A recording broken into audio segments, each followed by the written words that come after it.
ഈശോ മിശിഹായ്ക്ക് സ്തുതിയായിരിക്കട്ടെ. എൻ്റെ പേര് ജേക്കബ്. ഞാൻ കൊച്ചിയിൽ നിന്ന് വരുന്നു. ഞാൻ 1 വർഷമായി ഉടമ്പടി എടുത്തിട്ട് കഴിഞ്ഞ 22 8-ാം മാസം 22-ാം തീയതി എടുത്തതാണ്. ഏതാണ്ട് 1 വർഷക്കാലം ആയി. ഇതിനുള്ളിൽ എനിക്ക് ഒരുപാട് ചെറിയ ചെറിയ സംഭവങ്ങളൊക്കെ നടന്നു കിട്ടി. എങ്കിലും ഞാൻ ഉടമ്പടി എടുത്ത് ഇവിടെ നിന്ന് സാക്ഷ്യം പറയാനായിട്ട് വൈകി. എനിക്ക് ഈ കഴിഞ്ഞ ദിവസങ്ങളിൽ, കഴിഞ്ഞ മാസം 18-ാം തീയതി എനിക്ക് പെട്ടെന്ന് വയറുവേദനയും ഛർദിലും വന്നു. അടുത്തുള്ള ഹോസ്പിറ്റലിൽ പോയി. അവിടെ ചെന്ന് ഡോക്ടറെ കണ്ടപ്പോൾ ഡോക്ടർ പറഞ്ഞു, ഇത് കല്ലിൻ്റെ ആയിരിക്കും, അതുകൊണ്ട് വേറെ ഏതെങ്കിലും ഹോസ്പിറ്റലിൽ പോകണം, അവിടെ ഇതിനുള്ള സംവിധാനങ്ങൾ, അവിടെ ഡോക്ടർ ഇല്ല. അങ്ങനെ ഞാൻ എറണാകുളത്തുള്ള മെഡിക്കൽ ട്രസ്റ്റ് ഹോസ്പിറ്റലിൽ പോയി. അവിടെ ചെന്നു ആദ്യം അവർ സ്കാൻ ചെയ്ത് കഴിഞ്ഞ് അതിൻ്റെ റിസൾട്ട് ഏതാണ്ട് ഒരു അരമണിക്കൂറിനുള്ളിൽ വന്നു. ഡോക്ടർ എന്നെ വരച്ച് കാണിച്ചു, കിഡ്നിയിലാണ് കല്ലിരിക്കുന്നത്, ഓപ്പറേഷൻ ചെയ്യണം എന്ന് പറഞ്ഞു. അപ്പോൾ ഞാൻ അതിനുള്ള തയ്യാറെടുപ്പോട് കൂടിയല്ല പോയിരുന്നത്. അപ്പോൾ ഡോക്ടർ പറഞ്ഞു, ഇത് കൃത്യമായിട്ട് അറിയണമെന്നെങ്കിൽ CT സ്കാൻ കൂടി ചെയ്യണം എന്ന് പറഞ്ഞു. അങ്ങനെ ഞാൻ CT ചെയ്യാൻ വേണ്ടി ഇരിക്കുമ്പോൾ ഭാര്യ ഇവിടുത്തെ തൈലവും ഉടമ്പടി കാശ് രൂപവും കൊന്തയും എൻ്റെ കയ്യിൽ കൊണ്ടുവന്ന് തന്നു. ആദ്യം സ്കാൻ ചെയ്യാൻ പോയപ്പോൾ അവർ എൻ്റെ കയ്യിൽ നിന്നുള്ള എല്ലാ കോയിനുകളും പോക്കറ്റിലുണ്ടായിരുന്ന എല്ലാം എന്നോട് മാറ്റിവെക്കാൻ പറഞ്ഞു. എല്ലാം മാറ്റിവെച്ചു. രണ്ടാമത് സ്കാൻ ചെയ്യാൻ പോയപ്പോൾ ഇയാൾ എൻ്റെ ഭാര്യ കൊണ്ടുവന്ന് തന്നപ്പോൾ ഞാൻ പറഞ്ഞു, അത് കയറ്റില്ല, സ്കാൻ ചെയ്യുന്നിടത്ത് അകത്തേക്ക് കയറ്റില്ല. അപ്പോൾ അയാൾ പറഞ്ഞു, അതല്ല, കയ്യിൽ വെച്ചോ, അവിടെ ചെന്ന് വേണ്ടെന്ന് പറ്റില്ലെന്ന് പറഞ്ഞാൽ ഇങ്ങോട്ട് എൻ്റെ കയ്യിലേക്ക് തന്നാൽ മതിയെന്ന് പറഞ്ഞു. അങ്ങനെ സ്കാൻ ചെയ്യാൻ വേണ്ടി കയറ്റുമ്പോൾ അവരെന്നോട് ചോദിച്ചു, എന്തെങ്കിലും കയ്യിലുണ്ടോ എന്ന് ചോദിച്ചു. ഞാൻ പറഞ്ഞു, എൻ്റെ കയ്യിൽ ജപമാലയുണ്ട്. അപ്പോൾ അവർ പറഞ്ഞു, കയ്യിൽ വെച്ചോ. അങ്ങനെ ഇവിടെ കാശുരൂപവും ജപമാലയും കയ്യിൽ പിടിച്ച് ഞാൻ അകത്ത് കയറി. എന്നെ സ്കാൻ ചെയ്യാനായിട്ട് കിടത്തി. അപ്പോൾ എന്നോട് പറഞ്ഞ്, കൈ മുകളിലേക്ക് പൊക്കി വെച്ചോ, കയ്യിലല്ലേ ഇരിക്കുന്നത്, കുഴപ്പമില്ല എന്ന് പറഞ്ഞു. അങ്ങനെ സ്കാൻ ചെയ്തു. റിസൾട്ട് ഏതാണ്ട് ഒരു 15 മിനിറ്റിനുള്ളിൽ റിസൾട്ട് കിട്ടി. റിസൾട്ടുമായിട്ട് വന്നപ്പോൾ ഡോക്ടർ പറഞ്ഞു, നേരത്തെ സ്കാൻ ചെയ്തപ്പോൾ കിഡ്നിയിലായിരുന്ന കല്ല് അത് ഏതാണ്ട് ഇപ്പോൾ 4 ഇഞ്ചോളം കീഴോട്ട് മാറി ട്യൂബിലേക്ക് വന്നിട്ടുണ്ട്. അപ്പോൾ നമുക്ക് ഓപ്പറേഷൻ ചെയ്യണത് നമുക്ക് ഒന്ന് ആലോചിച്ചിട്ട് ചെയ്താൽ മതി. അങ്ങനെ ഞാൻ ഡോക്ടർ അങ്ങനെ മരുന്ന് തന്നു, 10 ദിവസത്തേക്ക് മരുന്ന് തന്നു. പിന്നെ എന്തെങ്കിലും അത്യാവശ്യമായിട്ട് വരികയാണെങ്കിൽ അതിന് വേറെ മരുന്ന് തന്നു. പിന്നെ എന്തെങ്കിലും വളരെയേറെ ബുദ്ധിമുട്ടാണെങ്കിൽ അപ്പോൾ തന്നെ ഹോസ്പിറ്റലിലേക്ക് എത്താനായിട്ട് ഉള്ള നിർദ്ദേശവും തന്നു. രാത്രി 11 മണിയായപ്പോഴാണ് അവിടെ നിന്ന് തന്നെ ഡിസ്ചാർജ് ആകുന്നത്. അന്ന് രാത്രി വീട്ടിൽ വന്നു. ആ വേദനയൊക്കെ, അപ്പോൾ ഇതിനിടയ്ക്ക് എനിക്ക് 4 ഇഞ്ചക്ഷൻ ചെയ്തു വേദനയ്ക്ക്. 1 ഇഞ്ചക്ഷൻ ചെയ്യുമ്പോൾ അവർ പറയും വേദന ഇപ്പോൾ കുറയും, കുറച്ച് കഴിയുമ്പോൾ പിന്നെയും വേദന കൂടും, അപ്പോൾ പിന്നെയും ഇഞ്ചക്ഷൻ ചെയ്യും. അങ്ങനെ 4 ഇഞ്ചക്ഷൻ തന്നു. അപ്പോൾ അവർ പറഞ്ഞു, ഇനി മരുന്ന്, ഇഞ്ചക്ഷൻ, വേദനക്കുള്ള മരുന്നൊന്നും ഇനി തരാൻ പറ്റില്ല. അങ്ങനെ ഞാൻ വീട്ടിൽ വന്നു.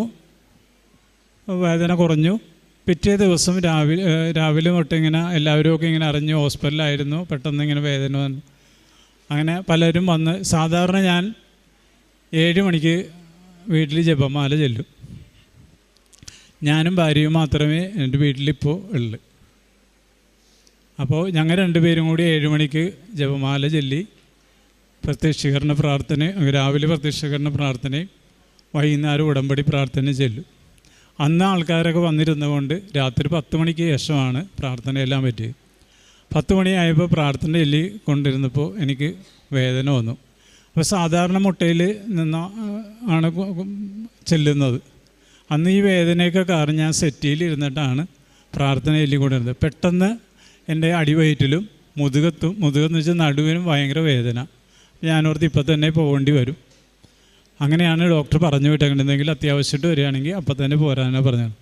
ഞാനോർത്ത് എന്ത് ചെയ്യും, പോകണ്ടേ എന്നൊക്കെ അങ്ങനെ ആലോചിച്ച് നിന്നു. ഒരു കണക്കിനെന്ന് പറഞ്ഞ രീതിയിലാണ് പ്രാർത്ഥന ചൊല്ലി തീർന്നത്. പ്രാർത്ഥന ചൊല്ലി തീർന്നപ്പോൾ തന്നെ എനിക്ക് മൂത്രമൊഴിക്കണമെന്ന് തോന്നി. ബാത്റൂമിൽ പോയി മൂത്രം ഒഴിക്കാൻ വേണ്ടി നിന്നിട്ട് മൂത്രം പോണില്ല. ഭയങ്കര അതിയായ വേദന. ഏതാണ്ട് ഒരു 2-3 മിനിറ്റ് ഞാൻ അങ്ങനെ മൂത്രം പോകാതെ ഇങ്ങനെ നിന്നു. പെട്ടെന്ന് ഈ കല്ല് ഫ്ലോറിലേക്ക് വീണ്. അങ്ങനെ അത് എടുത്തപ്പോൾ, അപ്പം നേരത്തെ തന്നെ സ്കാൻ ചെയ്തപ്പോൾ അത് 6.1 ആണ് ആ കല്ലിൻ്റെ അളവെന്ന് കിട്ടി. എനിക്കറിയാമായിരുന്നവർ പറഞ്ഞിരുന്നു. അങ്ങനെ ഈ കല്ല് കിട്ടി. അങ്ങനെ എനിക്ക് സൗഖ്യം ലഭിച്ച്. പിന്നീട് എനിക്ക് വേദനയോ ഒന്നും ഉണ്ടായില്ല. അപ്പോൾ ഒരു കല്ല് മാത്രമേ ഉള്ളൂ എന്ന് ഡോക്ടർ പറഞ്ഞിരുന്നു. പിന്നെയുള്ള കാര്യം, അങ്ങനെ എനിക്ക് കിട്ടിയ ഒരു വലിയ വേദനയിൽ നിന്ന് എന്നെ മാതാവ് കരകയറ്റി. ഞാൻ ഈ ഉടമ്പടി എടുക്കുന്ന വർഷങ്ങൾക്ക് മുമ്പ് തന്നെ ഒരു 35 വർഷമായിട്ട് മദ്യപിക്കുന്ന ആളായിരുന്നു. ഞാൻ മദ്യപിച്ച് അങ്ങനെ ബഹളമൊന്നും ഉണ്ടാക്കില്ല, എന്നാലും ഏതാണ്ട് ഒരുപാട് മിക്കവാറും ഞാൻ മദ്യപിക്കും. പക്ഷെ ഉടമ്പടിയിലൊന്നും ഞാൻ വെച്ചിട്ടില്ലായിരുന്നു. അങ്ങനെ വലിയൊരു പ്രാർത്ഥന അതിന് വേണ്ടി നിർത്തണമെന്നൊന്നും തോന്നില്ല. പക്ഷെ ഉടമ്പടിയിലായ കാലത്ത് കുറച്ച് ആദ്യമൊക്കെ ഉടമ്പടി അത്ര കൃത്യമായിട്ട് എനിക്ക് നടത്തിക്കൊണ്ടു പോകാൻ പറ്റിയില്ല. പിന്നീട് തന്നെത്താൻ തോന്നി ഇത് അത്ര ശരിയാവില്ല. അച്ഛൻ്റെ ടോക്കിലൊക്കെ എപ്പോഴും പറയാറുണ്ട്. അതിങ്ങനെ കേട്ട് കഴിഞ്ഞപ്പോൾ സ്വാഭാവികമായിട്ട് തന്നെ നിർത്തി. ഇപ്പോൾ ഒരു 6-7 മാസമായിട്ട് ഈ സാധനം തൊടുന്നത് കാണുന്നത് ഇഷ്ടമല്ല, കഴിക്കാറുമില്ല. പലപ്പോഴും മിക്ക ദിവസങ്ങളിലും ഞാൻ കഴിച്ചിരുന്ന ആളാണ്. പല കമ്പനികളുണ്ട് എനിക്ക്. എല്ലാവരുമായിട്ട് പല രീതിയിൽ ബാറിൽ പോവും, ഷാപ്പിൽ പോവും, വീട്ടിലിരുന്ന് കഴിക്കും, മറ്റുള്ള കൂട്ടുകാരുടെ അടുത്ത് പോയിരുന്ന് കഴിക്കും. അങ്ങനെ കഴിച്ചിരുന്ന ആൾ പലരും ചോദിക്കുന്നത് നിനക്ക് എങ്ങനെ നിർത്താൻ പറ്റിയെന്നുള്ളതാണ് ചോദിക്കുന്നത്. കൂട്ടുകാരിപ്പോഴും കഴിക്കുന്ന ആൾക്കാരൊക്കെ ഉണ്ട്, നിനക്കിതെങ്ങനെ സാധിച്ചു എന്നാണ്. പക്ഷേ എനിക്കതന്നെ അറിയാൻ പാടില്ല. എനിക്കിപ്പോൾ അങ്ങനെ കഴിക്കണമെന്ന് തോന്നാറുമില്ല. കഴിക്കുന്ന സ്ഥലത്ത് പോയി നിന്നാൽ എനിക്കത് വേറെ ഒരു ബുദ്ധിമുട്ടുമില്ല. പലപ്പോഴും ഒത്തിരി പേര് പല രീതിയിലുള്ള പ്രലോഭനങ്ങൾ ഉണ്ടാകും. ഒരെണ്ണം കഴിക്കുക, ഇത്തിരി കഴിക്കുക എന്നൊക്കെ പറയും. പക്ഷേ എന്തുകൊണ്ടും എനിക്ക് അത് ഇപ്പോൾ ഒട്ടും തന്നെ വേണ്ട എന്നുള്ളത് എനിക്ക് അങ്ങനെ സാധിച്ചു. പിന്നെ ഉണ്ടായ ഒരു അനുഭവങ്ങളെന്ന് വെച്ചാൽ, എൻ്റെ മകൻ ഒരാളാണ്. അയാൾ വിവാഹം കഴിച്ച് ന്യൂസിലൻഡിലാണ് അയാൾ ജോലി ചെയ്യുന്നത്, മകൾ ജോലി ചെയ്യുന്നത്. മകനെ കൊറോണ സമയത്ത് ന്യൂസിലൻഡിലേക്ക് പോകാൻ വേണ്ടി നോക്കിയിട്ട് അന്ന് നടന്നില്ല. ഇതൊക്കെ കഴിഞ്ഞതിന് ശേഷമാണ് ഇപ്പോൾ 1 വർഷമായിട്ട് അയാളും ന്യൂസിലൻഡിലെത്തി. പക്ഷെ അയാൾക്ക് വണ്ടി ഓടിക്കാനായിട്ട് പണ്ടേ പേടിയാണ്. ലൈസൻസ് ഉണ്ട് ഇവിടെ വെച്ച്, പക്ഷേ ലൈസൻസ് ഉണ്ടെങ്കിലും കാറൊന്നും ഓടിക്കാനായിട്ട് അയാൾക്ക് ഭയങ്കര പേടിയാണ് മകന്. വേറെ ഒന്നിനും ബുദ്ധിമുട്ടൊന്നുമില്ല, പേടി. പക്ഷേ വണ്ടി ഓടിക്കാൻ പേടിയാണ്. അവിടെ ചെന്നു, ലൈസൻസ് വേണം അവിടെ എന്തെങ്കിലും കാര്യത്തിനൊക്കെ അങ്ങോട്ടും ഇങ്ങോട്ട് പോകണമെങ്കിൽ. അങ്ങനെ ഞങ്ങളിവിടെ വന്ന് അമ്മയോട് പ്രാർത്ഥിച്ചു. അയാളോടും പറഞ്ഞു അവരെ പ്രത്യക്ഷീകരണ പ്രാർത്ഥന ചെല്ലാനും അമ്മയെ വിളിച്ച് അപേക്ഷിക്കാനും ഒക്കെ പറഞ്ഞ് ഒറ്റ പ്രാവശ്യത്തെ ഇതുകൊണ്ട് തന്നെ ലൈസൻസ് കിട്ടി. അയാൾ ഇപ്പോൾ ന്യൂസിലൻഡിലാണ്. പിന്നെ ഞാൻ ചെയ്യുന്നതെന്ന് വെച്ചാൽ, ആദ്യം ഉടമ്പടിയിലുള്ള കാര്യങ്ങളൊന്നും കൃത്യമായിട്ട് ചെയ്യാതിരുന്നു. പിന്നീട് എനിക്ക് തോന്നി ഈ ഉടമ്പടിയിലുള്ള കാര്യങ്ങൾ കൃത്യമായിട്ട് ചെയ്യാത്തത് കൊണ്ടാണ് ഞാൻ വെച്ചിട്ടുള്ള നിയോഗങ്ങൾ പലതും എനിക്കിപ്പോഴും കിട്ടുമെന്ന് എനിക്ക് വിശ്വാസമുണ്ട്. ഇപ്പോഴാണ് എനിക്കങ്ങനെ ഈ കുറച്ച് കാലമായിട്ടാണ് അത്രയും വിശ്വാസത്തിലേക്ക് ആയത്. അപ്പോൾ അത് എന്ത് തന്നെ ആയാലും ഇവിടെ വന്ന് പ്രാർത്ഥിക്കുന്ന എല്ലാവർക്കും, എനിക്കെന്നല്ല എല്ലാവർക്കും, എത്ര നടക്കാത്ത കാര്യങ്ങളാണെങ്കിൽ നടന്നു കിട്ടുമെന്നുള്ളൊരു വിശ്വാസം എനിക്കുണ്ട്. എന്നുവെച്ചാൽ മാതാവ് അങ്ങനെയാണ്. ഞാൻ മദ്യപിച്ചിരുന്ന ആളാണെന്ന് പറഞ്ഞുകൊണ്ടാണ് ഞാൻ പറയാൻ കാര്യം. മദ്യപിക്കുന്ന ആളായതുകൊണ്ട് തന്നെ എൻ്റെ ഉടമ്പടിയിലുള്ള കാര്യങ്ങൾ നീണ്ടു പോയി. ഇപ്പോഴും ഞാൻ വെച്ചിട്ടുള്ള കാര്യങ്ങൾ പലതും കിട്ടാനുണ്ട്. എങ്കിലും എനിക്ക് നല്ല ഉറപ്പുണ്ട് അത് ലഭിക്കുമെന്ന്. ഞാൻ ഇവിടുത്തെ കാര്യങ്ങളൊക്കെ കൃത്യമായിട്ടിപ്പോൾ മാസങ്ങളായിട്ട് ചെയ്തുകൊണ്ടിരിക്കുകയാണ്. വെളുപ്പിന് എണീക്കും, 5:30 മുമ്പ് തന്നെ പ്രാർത്ഥന ചെല്ലും. വൈകുന്നേരവും അതേപോലെ തന്നെ പ്രാർത്ഥനയിൽ കൂടും. ഞങ്ങൾ 4 പേരാണ് വീട്ടിലുള്ളത്. 4 പേരെന്ന് വെച്ചാൽ ഞങ്ങൾ 4 പേര്, 2 പേര് ന്യൂസിലൻഡിലാണ്, 2 പേര് ഇവിടെയാണ്, കൊച്ചിയിലാണ്. 4 പൊതി വെച്ച് ചോറ് കെട്ടി എല്ലാ ആഴ്ചകളിലും വയ്യാത്ത ആളുകൾക്ക്, റോട്ടിലൊക്കെ ഉള്ള ആളുകൾക്ക് കൊണ്ടുപോയി കൊടുക്കും. അതുകൂടാതെ പല ഹോസ്പിറ്റലുകളിൽ പോവും. വണ്ടാനം ഹോസ്പിറ്റലിൽ പോയി അവിടെ പത്രം കൊടുക്കുകയും അവിടെയുള്ള ആളുകൾക്ക് എന്തെങ്കിലും നമ്മളാൽ കഴിയുന്ന രീതിയിലുള്ള സഹായവും ഒക്കെ ചെയ്യും. പിന്നെ ഞാനിത് പത്രം കൊടുക്കുന്നതിന് ഞാൻ ഇങ്ങനെ ആലോചിച്ചപ്പോൾ ഞാൻ പലയിടത്തുമൊക്കെ ആദ്യ സമയത്ത് പത്രം കൊടുക്കുന്നത് അവിടെയൊക്കെ ഏതെങ്കിലും പള്ളിയുടെ വാതിക്കലൊക്കെ പോയി നിന്ന് അങ്ങോട്ട് ഒരു ഒഴുക്കനായിട്ട് കൊടുക്കുകയാണ് ചെയ്യുന്നത്. പക്ഷെ അതൊരു ഇവിടെ അച്ഛൻ്റെ പ്രസംഗത്തിൽ എപ്പോഴും പറയും, നമ്മൾ പത്രം നമ്മൾ കൊണ്ടുപോയി കൊടുക്കുമ്പോൾ നന്നായിട്ട് അവർക്ക് വേണമെങ്കിൽ അവരോട് പറഞ്ഞ് സംസാരിച്ച് കൊടുക്കണമെന്ന്.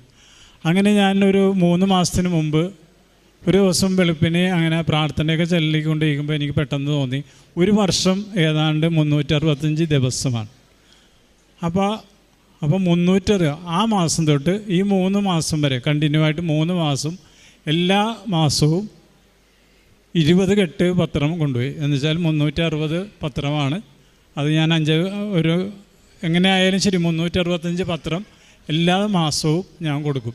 അത് കൊടുക്കുന്നത് ഞാനത് പ്രത്യക്ഷീകരണ ഓരോ പത്രവും എടുത്ത് വെച്ച് ചായച്ച് നല്ല ഭംഗിയായിട്ട് മടക്കി ഓരോരുത്തർക്ക് കൊടുക്കാനുള്ള സൗകര്യത്തിന് മടക്കി വെച്ച് ചായച്ച് ആയിട്ട് ബാഗിൽ വെച്ചിട്ടാണ് പോണത്. അത് പള്ളികളിലൊക്കെ കൊടുക്കുന്നതിന് ഞാൻ വേറെ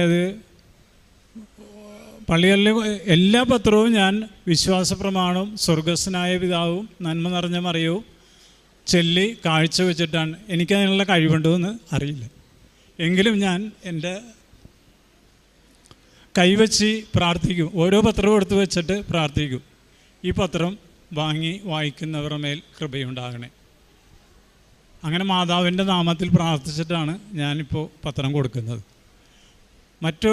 ചില ആളുകൾക്കൊക്കെ പത്രം കൊടുക്കുമ്പോൾ വളരെ ബുദ്ധിമുട്ടാണ്, ആളുകൾ വാങ്ങിക്കില്ല, വാങ്ങിക്കാണ്ട് വേണ്ട എന്നൊക്കെ പറയും.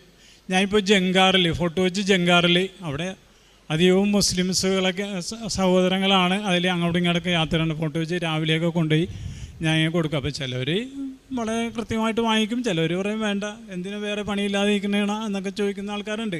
അതൊന്നും വലിയ കാര്യമാക്കാറില്ല, അങ്ങനെ കൊടുക്കും.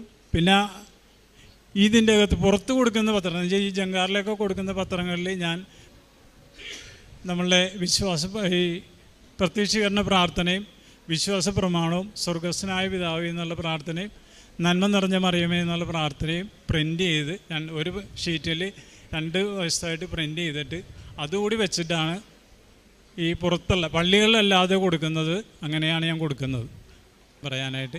അത് 2 പേർക്കും PR ലഭിച്ചു. അപ്പോൾ അത് സാക്ഷ്യപ്പെടുത്തുകയാണ്.